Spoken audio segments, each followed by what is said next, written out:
Eine sein. Nein, nein, nein. Drum schickt er seine Boten aus. Ja, ja, ja. Schaut mir nach Musikanten aus und schafft sie mir ins Haus. Hey everybody, this is Joel from Red Rondo. Nice to have you along on July 1st, 2025. As opposed to last summer when Liverpool did next to nothing in the transfer window, it has been a fast and furious transfer window in 2025 for the reigning Premier League champions, who have spent furiously on two big name players from the Bundesliga. And we figured it was only fitting to have somebody who has his finger on the pulse of the Bundesliga. He's been the lead commentator at ESPN for the Bundesliga for nearly 5 years now, but he's been covering the Bundesliga for over a decade. Longtime ESPN commentator Derek Ray is with us. Derek, thanks for taking the time to chat with us. Hello, Joel. Thank you very much for having me. Great to be with you. Absolutely. So I guess first off, let's dive into the big question. It seems pretty universal that most people feel the signing of Florian Wirtz and the addition of Jeremie Frimpong, that Liverpool have hit it out of the park with this. That's kind of the universal thing. Do you side with that majority of people, that this is just an absolute home run for Liverpool, these two signings? Well, I think, of course, nowadays people, and certainly fans, do this much more than was the case a few years ago. They look at the transfer fee paid and they almost sort of live vicariously through that. And was it a good deal? Was it a bargain? We only know these things in the fullness of time. But I'm very happy to tell you about the two players concerned, Florian Wirtz and Jeremie Frimpong. And you can't really talk about the success of Bayer Leverkusen and that remarkable season that they enjoyed, 2023-24, unbeaten domestically, unprecedented in Germany, so domestically in the Bundesliga and the DFB Pokal, and coming within a whisker of winning the Europa League, making it all the way to the final. Florian Wirtz is a special talent, and I think we saw that from day one at Leverkusen. As you may or may not know, my deepest connections in Germany, spend most of my time in Köln, and Leverkusen is just a few kilometers away from Köln. And, you know, actually a small club, I think it would be fair to say, even though they've been a successful club now in recent times, a much smaller entity than Köln itself. So why talk about Köln here? Well, Florian Wirtz was at Köln, and there's sort of been this understanding between all the clubs in the Rhineland. So, you know, you can add Borussia Mönchengladbach to that equation as well, Fortuna Düsseldorf. There's been this understanding that you don't, if you like, take players from rival clubs in that area. Just not the done thing. Leverkusen did that, and they would say that what they did was above board. Köln wouldn't have it that way. But anyway, he went to Leverkusen, and you know, you have to say it was the right move for his career. I think he saw that at Leverkusen, facilities-wise, in terms of getting on with things, slightly less pressure there in comparison with Köln and even with Gladbach, and certainly with Bayern further to the south. And it was the right career move for him. And we saw straight away that, you know, this was a player who had the capacity to be one of the best of his generation in German football. And remember, a fellow by the name of Kai Havertz had also come through the ranks there at Leverkusen and gone on to brighter things. I would say that Wirtz is actually a better all-around footballer than Havertz. I think with an upside to be even better. And he is simply the sort of player who, when he is on his game, can be unstoppable. And he does delightful things with the ball. He's got many tricks in his repertoire.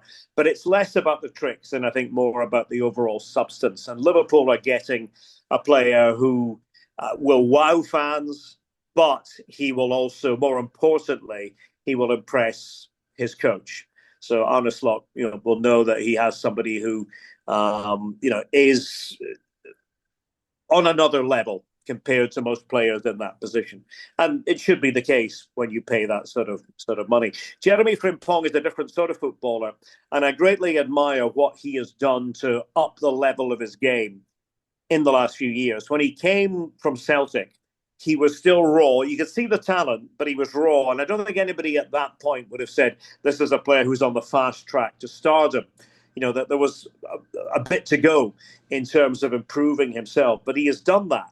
And he was really formidable in that double winning year or season for Leverkusen, going up and down the right-hand side, playing essentially as a wing-back in a system with a back three. And I think much better there. Not as well suited to being a fullback in a four.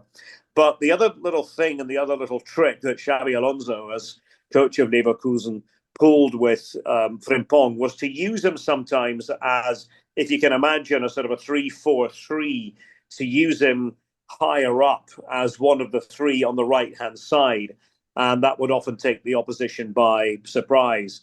And so he often had success being deployed in that position. So that's a sort of an introduction to the two of them. We can get into both of them a bit more. But, I think that anybody who watches German football, as I do, and I do it for a living, would say that Liverpool have done very well to get Florian Wirtz and Jeremie Frimpong.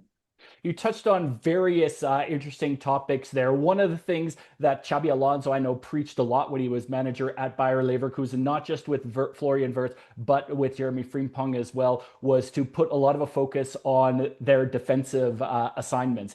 I want to talk because I feel like that might be a little bit of a flaw in Frimpong's game, but I think he grew a lot this past season, particularly with his aerial duels and his defensive positioning kind of when out of position. Is that the sort of the two biggest learning curves you see for Frimpong moving to the Premier League? I think there's that for certain. I think you're right. I think he has got much better defensively. I think it was maybe, I'm going to say, a flaw in his game, but it wasn't the strongest part of his game. Still isn't the strongest part of his game. He's much better going forward. But of course, in the Premier League and in the Bundesliga and in the Champions League, and he's played a lot of Champions League now, you have to be an all-round player. The one thing that Frimpong says a lot, and he's a great person to interview, Jeremie Frimpong. He's very natural. If you ever hear him, you get the feeling he quite likes being interviewed. And there are no airs and graces. He just tells you exactly what he thinks.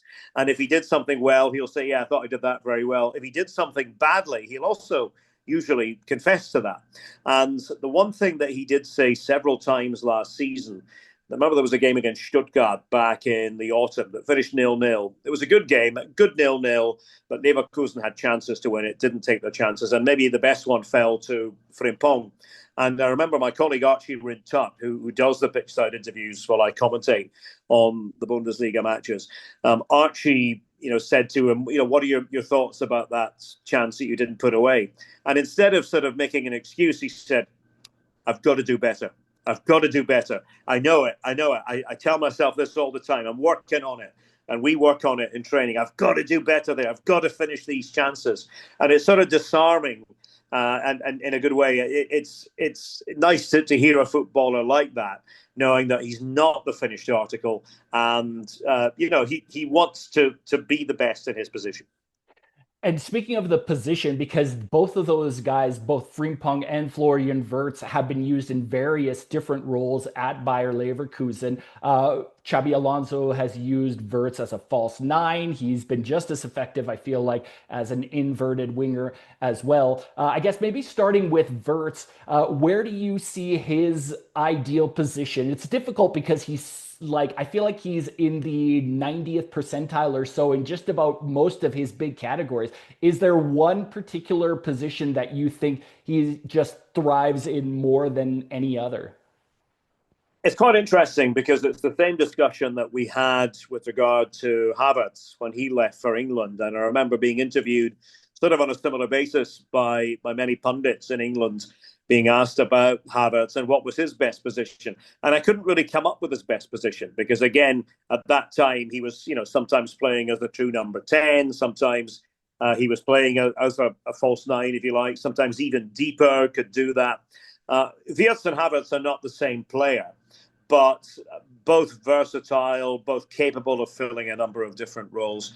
I think Wirtz, to simplify it, I think he's at his best when he has license to to be the playmaker, to be sort of the main part of the show, to look for little pockets of space, to have room to roam a little bit, to take on shots if he wants to do that, to be able to pick passes. He can do the other things too. He can play in the other positions as well. He can drift to one side or the other, often to the left and then cutting in from there.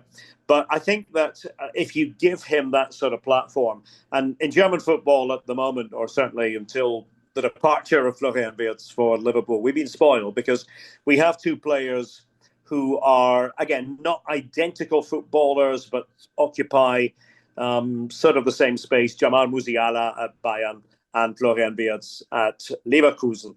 And I think if you were to take the two of them and sort of make them into one footballer, you would really have maybe the best player in the world right now. Musiala's got this sort of very distinctive running style and, sometimes ferocious and goes on these sort of jinking runs. Wirtz is more likely, he can do that too. Remember a goal against Freiburg he scored that was, slalom run, beating defender after defender and slotting it home. But I think with Wirtz, he's more likely to sort of be the choreographer in chief.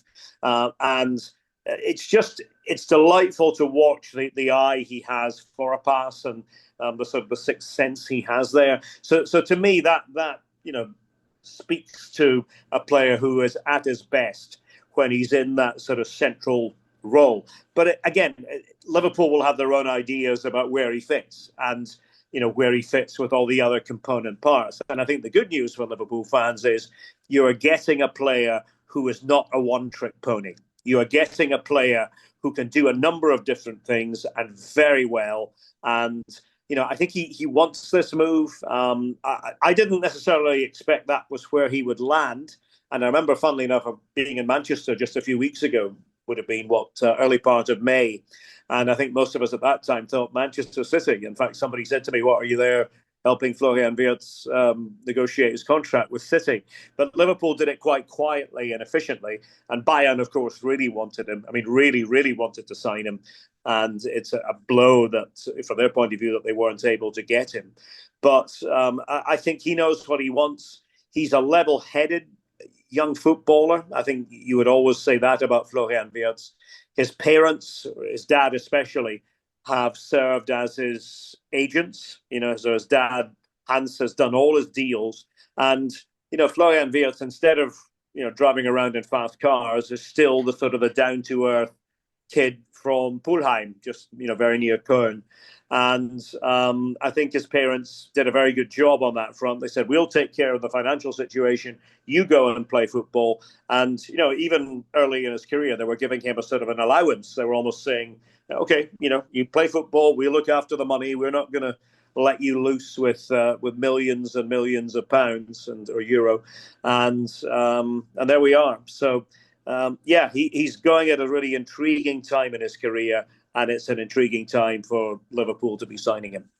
And you mentioned some of the big clubs that were in the running: Bayern Munich, Manchester City. I even heard small rumblings of Real Madrid. Now, it's interesting because I feel like a year ago, Liverpool were in a very different situation where people were talking about, should they sell Mo Salah to Saudi Arabia and just have a complete rebuild, get maybe 3 or 4 players with them. What does it say about how far Liverpool have come when they can beat out? They suffered a blow, somebody who had a very close knit thing to the club in Trent Alexander-Arnold going to Real Madrid near the end of the season, but then they're able to land the big fish of the summer transfer window in Florian Wirtz, along with Jeremie Frimpong. I guess, what does that say about how quickly things can change for Liverpool to be able to get that? And it wasn't just that, like Wirtz was, from my understanding, Liverpool was the only club that was on his mind.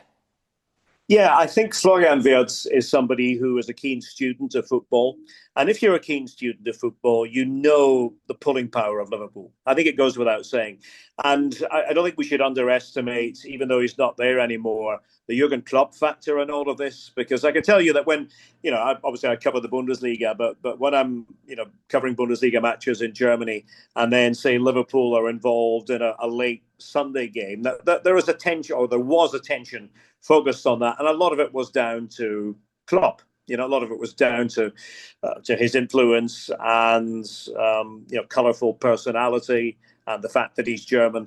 But I think that, and it's funny, German fans, that they refer to Anfield as Anfield Road. That's how it's always portrayed. They add the road bit. It's just something that's sort of part of the lexicon in German football, Anfield Road. And there's a sort of a romanticism attached to it. So Florian Wirtz will have grown up with that knowledge.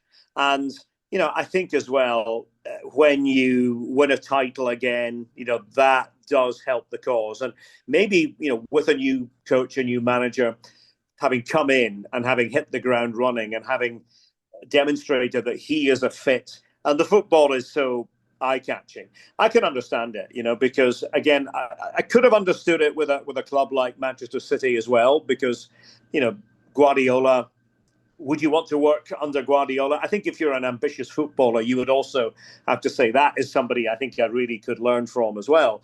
But I think what City don't have that Liverpool do have is that sort of traditional hotbed factor, you know, and German football is about tradition as well.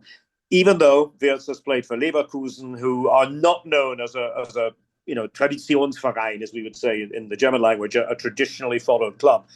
Even though they go all the way back to 1904, they're not seen as one of these clubs like Frankfurt and Köln and Stuttgart and others, Hamburg, who have tradition at their very core. So I think maybe he thought to himself, again, this is just sort of a supposition on my part, if I'm going to make the move and I have the power here, why not Liverpool? Because they are a club going places. Anfield, playing in front of that public every week. I want that. I want to experience that while I'm in my prime. And we have a club that's successful with a coach whose ideas, I'm sure, had been conveyed to him and how he might fit into all of that.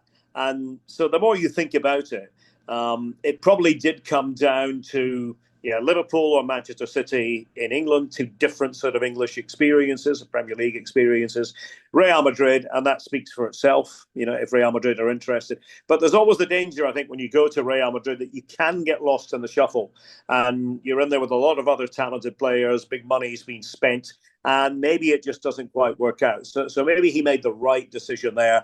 I did wonder, I have to say, and again, this is maybe my Bundesliga bias speaking, I thought he would go to Bayern because I thought he would think that's the next step for me. You know, as a German, you know, I've made it here at Leverkusen. Now I can go and test myself with, you know, the big boys at Bayern who are my friends because, you know, he's playing with many of them for the Germany national team. And I thought, okay, he probably would think Bayern next and then, you know, England's can wait, and someday I will go to England, but he's still relatively young. But he's made the step to go to Liverpool, and I don't think anybody who respects tradition and, you know, respects Liverpool and who they are would quibble with that verdict. No, 100%. I want to touch on an interesting point you made just a little while back in regards to one of the many things that I think Florian Wirtz is known for, and that's his ability to find kind of pockets of space. Am I correct in thinking, I feel like there is probably a lot less congestion, a lot more physicality when you're jumping to the Premier League as opposed to the Bundesliga. Obviously, the one trait about Wirtz, I think, is that he seems to be able to find that space in the attacking third where it's so heavily congested. How much is that going to be sort of serve as an advantage to him? Because I feel like in the middle of the park in particular, you're not going to get quite as much space in the Premier League as in the Bundesliga. Do you see that as kind of the biggest learning curve for him when it comes to one of the things that he excels at? Yeah, I think there will be a transition for him there. I don't think it's any secret that the Bundesliga is, I wouldn't say it's wildly more open than the Premier League, but it is certainly more open, you know, and I think you do get a bit more room. And I think teams do play in a way in the Bundesliga, even that the teams near the foot of the table, that they don't play quite as defensively, quite as tentatively as teams in the Premier League. Again, you can understand why it's that way in the Premier League and maybe why it's a little bit different in the Bundesliga. But of course, let's not forget that he's had a season of playing Champions League quite a bit, and at that high level. I think you could argue it's in many respects similar to the Premier League in terms of what you're up against. Sometimes even more difficult depending upon who the opposition is. And Leverkusen had some, tough tests. And even the season before, when they were in the Europa League, that was the case as well.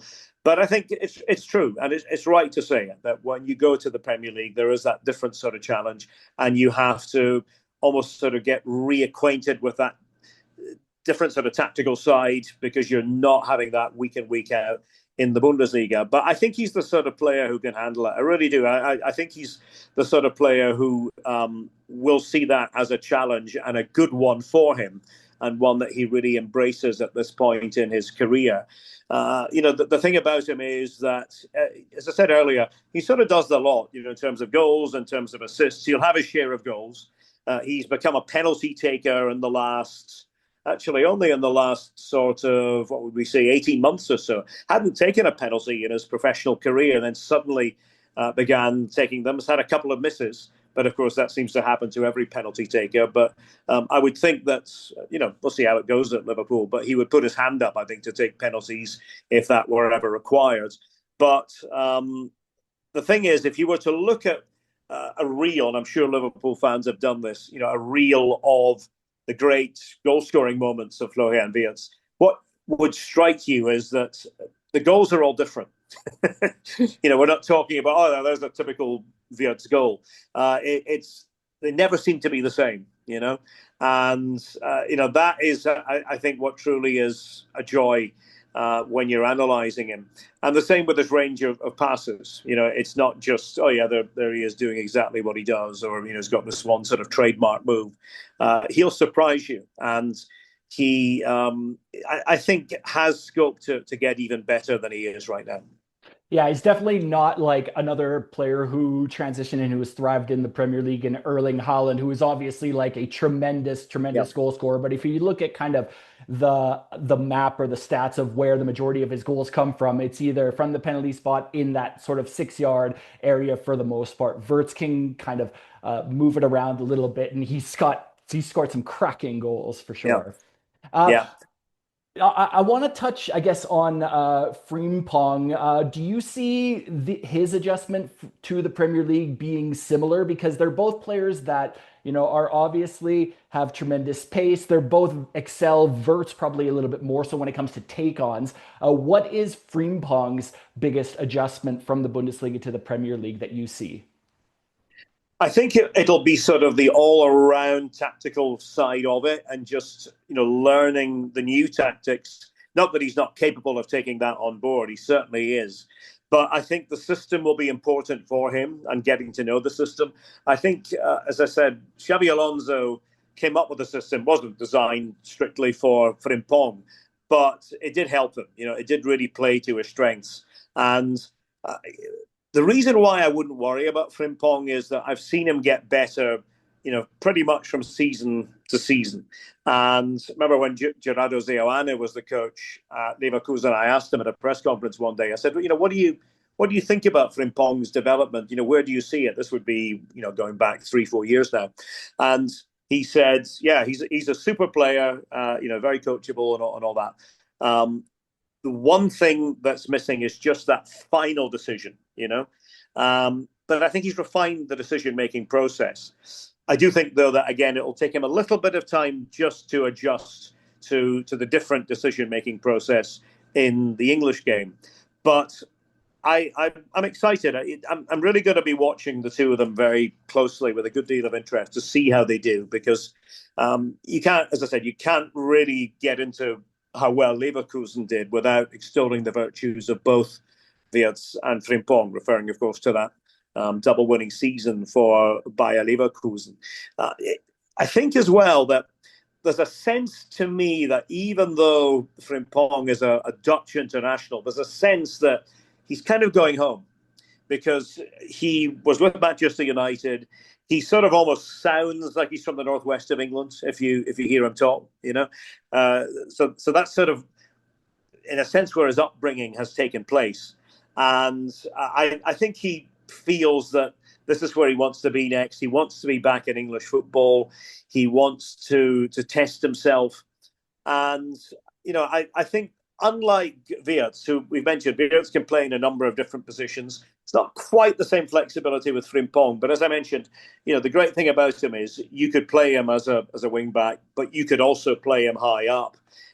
He could be an impact substitute. He was never really or rarely that for Leverkusen because he would be starting most games. But at Liverpool, we shall see, how that all works out. But when I think of Frimpong, I think of there was a classic game now when we go back in time. February of 2024, I was in Leverkusen when Bayern provided the opposition. And Leverkusen were 2 points ahead of Bayern at that time. And I'll be honest with you, Joel, at the time, most of us still thought Bayern would win the title. We still thought, yeah, Leverkusen are great, but they have just been well-nigh perfect here. And maybe it'll end, and maybe Bayern will overtake them, and that'll be that, and they'll win the title again. Leverkusen won that game 3-0, but the final statement in that game was Frimpong, and I'll never forget it. Manuel Neuer had gone up for a set play. Bayern were 2 down, deep in stoppage time. They're probably going to lose. Well, they were going to lose the game anyway. But Bayern lost the ball, and it came to Frimpong, and he goes on this run, just sort of all the way along the touchline on the right-hand side. And, some players at that point would say, okay, just play out time and hem it in. Now, Frimpong just kept going. You might have seen the goal and just and scored it from wide on the right. It was an open goal, but there still was some work to be done. And you could just see the utter delight on his face. It was one of the great celebrations. And I think Liverpool fans will notice this. They will see a player who is not just doing a professional job. You will see, and if I could sort of use this term, you will see a bit of a street footballer in Jeremie Frimpong. And I mean that as the ultimate compliment. He's somebody who you could imagine not just playing football for a living as a professional, but, after his professional duties are over, you can imagine him saying, all right, we're going to kick it around in the street now with his mates. And that is, I think, who he is. He's very authentic, and I think the Liverpool fans are going to love him. I think one of the things that people who have just watched Florian Wirtz over the past few years maybe don't realize is that he actually, I believe, tore his ACL just before the 2022 World Cup, and that is not an injury that is easy to recover from. So I think first off, it's like you're out for a considerable amount of time when you're like that. But I think psychologically, it's got to take a lot to be able to run and do the kind of dribbles and take-ons that he has to do. How remarkable is that, just how much Wirtz has bounced back and has looked almost like as if an injury like that never even happened? Yeah, it's good that you bring it up because I think we've all almost forgotten about it. It happened actually in the Nachbarschaftsduell, as they call it, neighborhood duel with Köln, with his old club. And of course, Leverkusen were not happy about it because they were saying, oh, this is Köln getting their revenge. And, the player who was with Köln, and now he's got an ACL to deal with. But yeah, he came back from that pretty smoothly. And he's the sort of player who doesn't or hasn't since then had serious injuries. You contrast that with somebody like Patrick Schick, his teammate or his former teammate now at Leverkusen, who's had all manner of injury problems. Florian Wirtz seems to manage to get by without having these injury absences. And yeah, I mean, it was a worry. It definitely was a worry because I think we all thought here's our, along with Musiala, once in a generation talent, or twice in a generation talent in the case of both of them coming through more or less together. And, who's to say? Maybe his career will not kick on in the manner that we would hope. But he came back and he has continued the trajectory that we all hoped he would have. So, yeah, it's as I said, I'm really excited. I'm really intrigued to see where he goes, how he plays, in what position he plays, how he's deployed, and what's set up, and to see if it's sort of an instant kind of, okay, yeah, we're just carrying on where we left off in Leverkusen, or if there is, as there sometimes has to be, a slight adjustment period. I want to shift gears a little bit to another player who's been heavily linked to Liverpool, somebody who's really come a long way in his game From watching him in France, it seemed like it was at a standstill at Paris Saint-Germain after having a promising time at Stade de Reims. And it's Hugo Ekitike who was one of the standouts when it came to like link up play, could also play as a center forward. Do you see him now that WIRTZ and Frimpong, do you see that there might be still a place for a player of the caliber of Ekitike, knowing the chance creation that Florian WIRTZ brings, the speed and the talent as well that Jeremie Frimpong brings to the table? Well, I think Ekitike is another one for Frankfurt who joined and was maybe a slight risk because people didn't quite know if he was the real thing. But you've got to give Markus Kruscher, the man who makes all the big sporting decisions in Frankfurt, a big pat on the back, because he, in terms of signing him, I think he, pulled off a bit of a masterstroke. And of course, Omar Marmoush, another one who's now with Manchester City. He dovetailed really well in the shortish time that they were together. You could see they appreciated each other. So if you think about Marmoush's game, and, Marmoush is a bit of an artist in his own way as well, and of course has pace. Ekitike, I think, could fit in with other artistic players. He's the sort of player who, again, I sometimes, when I have a day off on a Sunday, will go to Frankfurt and watch from behind the goal from the Nordwest Kurve with a friend. And I sometimes, just for 2 or 3 minutes, look at Ekitike. And there's something of the sort of the throwback in the sense that he has these little tricks, and he's always sort of dancing with the ball and beguiling the opposition. But there's some real substance there. And I think he's somebody, Frankfurt know full well that he's another one they will have to sell on. That is quite simply their business model. It's no mystery at this point. And the Premier League would be the logical place because German clubs do like to sell to the Premier League for obvious reasons. There's more money that comes into the coffers.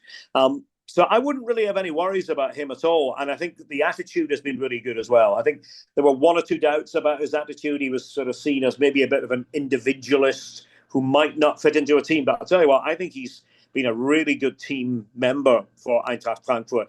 Proof positive that you can be somebody who has individual skill, but when the individual skill is sort of harnessed and put to the benefit of the team as a whole, look out.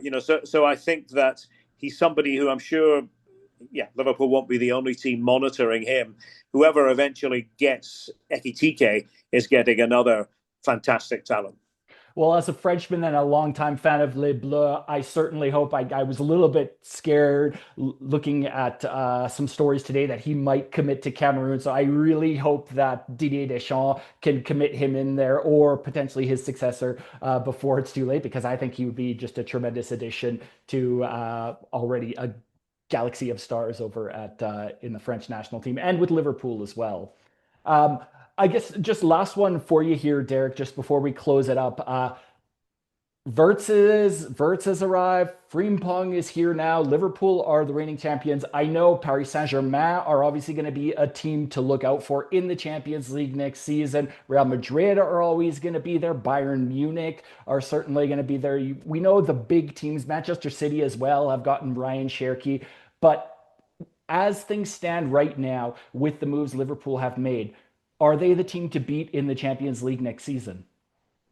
If they're not the team to beat, they're one of a couple to beat. I'm talking to you right now, Joel, from the FIFA Club World Cup. I've been here in Orlando doing the World Feed commentaries on all the games here in Orlando.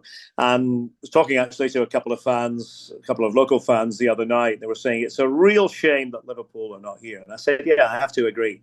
I would probably add Barcelona to that equation as well. I think Liverpool right now, I thought they probably would go on and win the Champions League last season. But we know that in knockout competition, it's the lap of the gods and the luck of the draw. But I think they're in a position of strength, I think, with the squad that they have. I think with the coach that they have. And I think with these two, and I would say that as somebody who's a huge admirer of both WIRTZ and Frimpong, I think with these two additions, they've done really well. And, who's to say what will happen in the course of a long season? But I would agree with you. I think, PSG are the holders, so the winners of the Champions League. And certainly they wowed everybody towards the end. But that, again, is proof positive that you can go on a run, because PSG back around February time didn't look at that stage as though they were potential winners. So it's all about when you peak. I think Liverpool certainly were the team of the season in England. And yeah, it stands to reason for me that they should be very much involved in the shouting match towards the end of the season in the Champions League come the new campaign. It'll be a very, very interesting time. We're still only really getting warmed up. I'm sure there's going to be many, many more big transfers on the horizon. But Derek, I really want to thank you for taking some time out of your busy schedule to speak with me, and wishing you all the best with the remainder of the Club World Cup. Thank you very much, Joel. Great to be on with you. And as I said, I will, amongst others, be monitoring the progress of WIRTZ and Frimpong when the new season gets underway. Nein, nein, nein. Drum schickt seine Boten aus.